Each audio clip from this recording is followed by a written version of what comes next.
Eliane Silvestre, e temos 2 filhos, rapaz de 18, vai fazer 19, e uma garotinha com 13, né?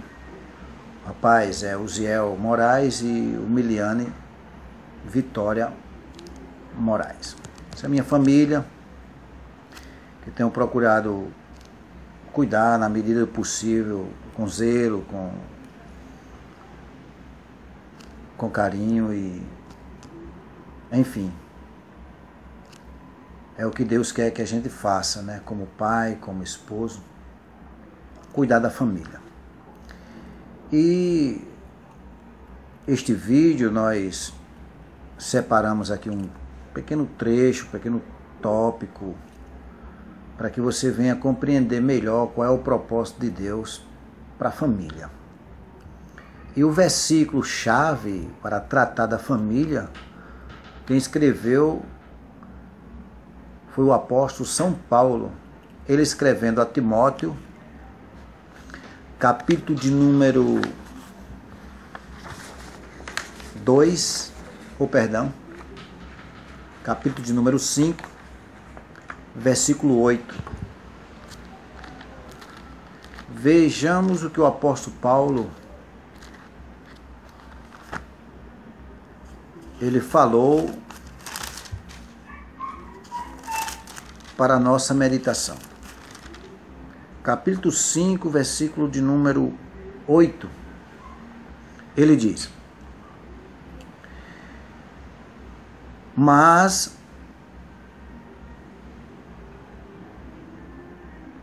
se alguém não tem cuidado dos seus, e principalmente da sua família, negou a fé, é pior do que o infiel. E em outra passagem bíblica, ele também escrevendo a Timóteo, gostaria também de frisar, no capítulo de número 3, primeira carta de Paulo a Timóteo, que tem como título os deveres dos bispos, ou seja, dos presbíteros ou anciãos, e dos diáconos, dos anciãos e dos diáconos, ou bispo, ou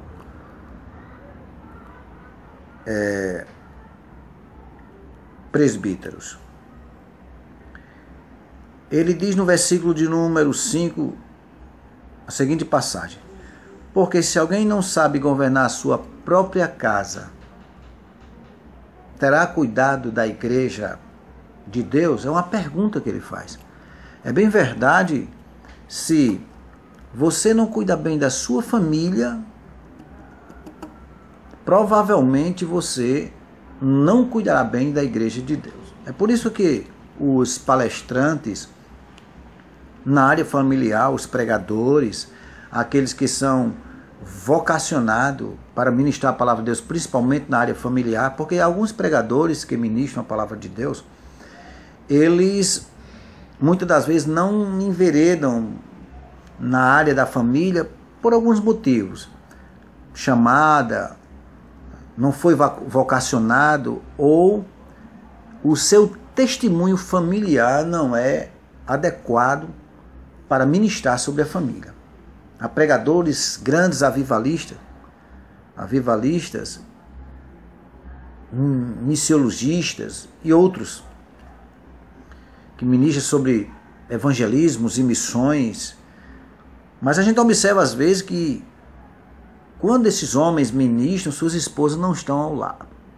Isso também não quer dizer que cada pregador que vai ministrar, sua esposa tem que estar ao lado. Às vezes não é possível. Mas o bom pregador, não importa a área que se preza, ele ministra a palavra de Deus. O bom é que sua esposa, na medida do possível, esteja ao seu lado. Isto é uma coisa, é algo indispensável para o pregador que se preza, né? Bom, e este versículo, ou seja, essas duas passagens bíblicas, esses dois versículos, são os versículos mais ricos, né? São dois versículos riquíssimos quando se trata da família. É tanto que no Velho Testamento, lá no livro de Josué, quando ele diz: eu e a minha casa serviremos ao Senhor, no capítulo 24, versículo 14, 15, eu e a minha casa serviremos ao Senhor, é porque o homem de Deus, o general do exército de Israel e líder naquela época, substituindo Moisés, ele tinha em mente, ele tinha no seu seio, no seu âmago, na sua vida espiritual, marcado que a família é primordial em adorar ao Senhor. Então ele priorizou a sua casa. É o que nós devemos fazer. Mas infelizmente, nos últimos dias que estamos vivendo, famílias e mais famílias são delaceradas, são destruídas, porque falta o sacrifício familiar. O sacrifício onde o pai e a mãe, se é o homem, ele se sacrifica pela esposa, pelos filhos. Se é a esposa, ela se sacrifica pelo esposo e pelos filhos.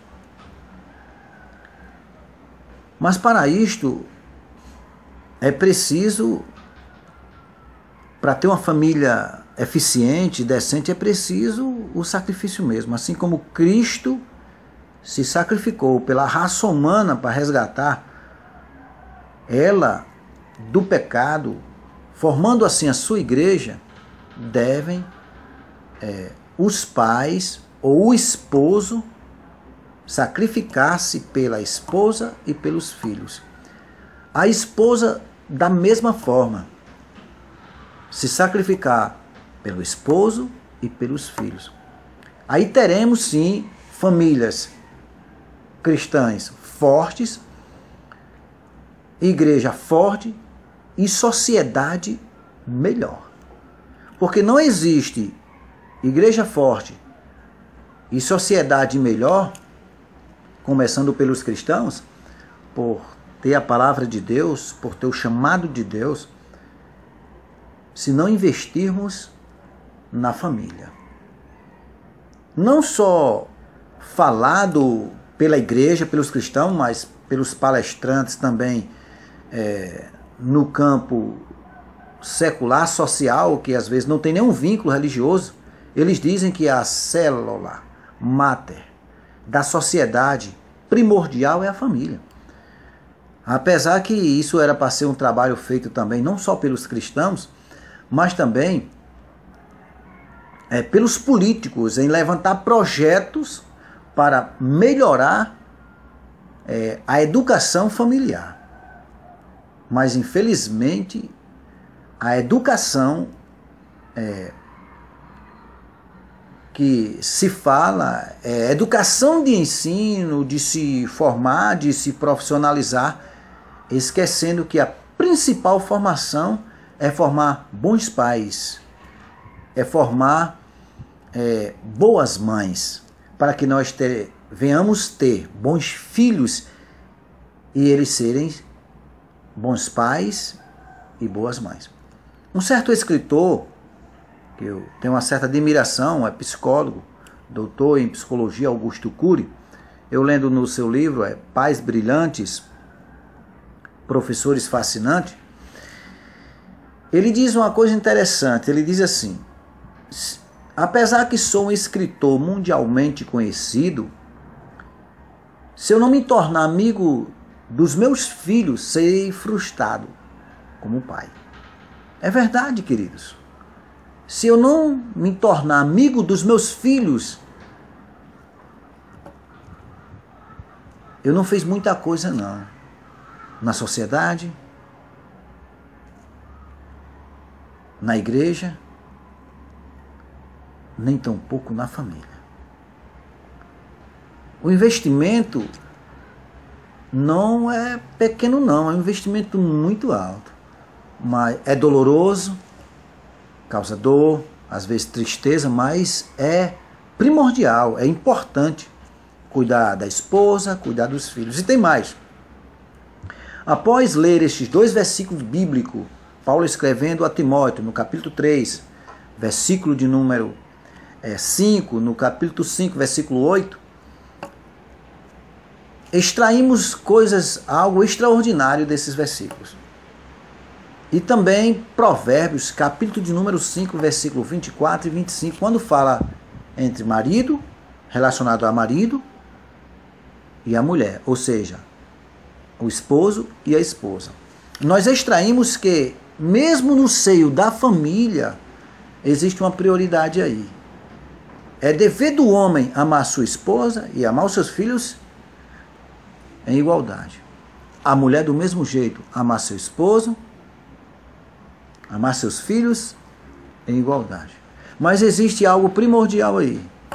É que, relacionado ao marido para com a sua prole, a esposa deve estar em primeiro lugar.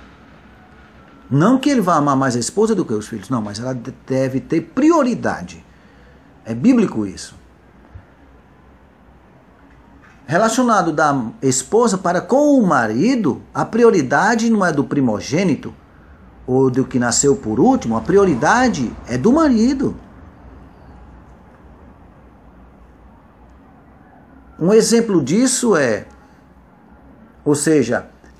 trazer uma explicação de forma teórica e não teológica, é que primeiro veio o homem e a mulher e não os filhos. Então eles se conheceram, namoraram, alguns noivaram e se casaram. No religioso, no civil, religioso, ou somente no civil. E um outro ponto é que os filhos vão chegar, vão crescer, vão constituir família e vão embora. E vocês vão ficar só. Então esses 2 pontos devem ser observados de forma teórica, que a prioridade é dos cônjuges e não dos filhos. E dentro do campo teológico, quem responde a isso é o apóstolo São Paulo. De o casal, os cônjuges, se priorizarem. O marido dando prioridade à sua esposa e a esposa dando prioridade ao seu marido. Aí sim, são os pontos importantes que devem ser aplicados. Outros pontos que nós extraímos que a maior virtude que alicerça o casamento é o amor. Dessa virtude podemos extrair outras virtudes, como o carinho, o afeto, a compreensão, o diálogo, que deve ter no seio da família para melhorar, para alicerçar esta família.